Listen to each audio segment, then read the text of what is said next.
ఈ సృష్టిలో ఏ పేరు వింటే ఉలిక్కి పడతారో ఆయనే శనీశ్వరుడు.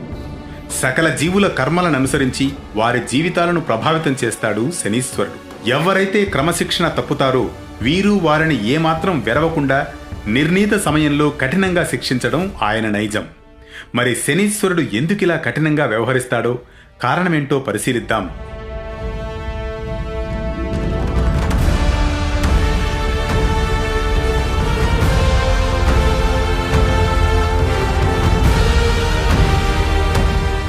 స్కంద పురాణం ప్రకారం సూర్య భగవానుడు ఛాయాదేవులకు ఇద్దరు పుత్రులు, శని, యమ.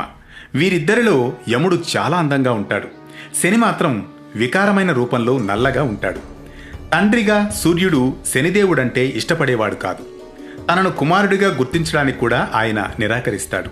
సూర్యదేవుని ప్రతికూల ప్రభావం కారణంగా శనిదేవుణ్ణి అందరూ విస్మరిస్తారు.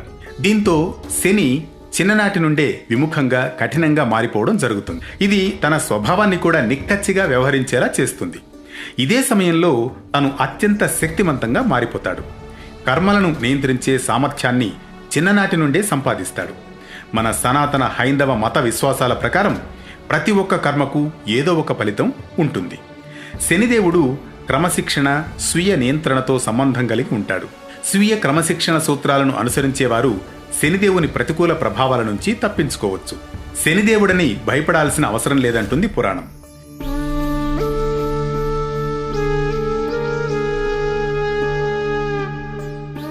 శనివారం శనీశ్వరుడికి అత్యంత ప్రీతికరమైన రోజు. ఆ రోజున ఆవ నూనెను సమర్పించడం వల్ల శుభం జరుగుతుంది. శనిదేవుడి అనుగ్రహం పొందడానికి పేదలకు సహాయం చేయాలి, దానం చేయాలి, మన కర్తవ్యాన్ని సక్రమంగా చేయాలి. ఈ విషయంలో శనిదేవుడు చాలా ధర్మబద్ధంగా ఉంటాడు. ప్రతి మానవుని జీవితంలో క్షణక్షణం అనుసరింపబడే కర్మలకు నిరంతరం ఫలితాలనిస్తాడు శని భగవానుడు.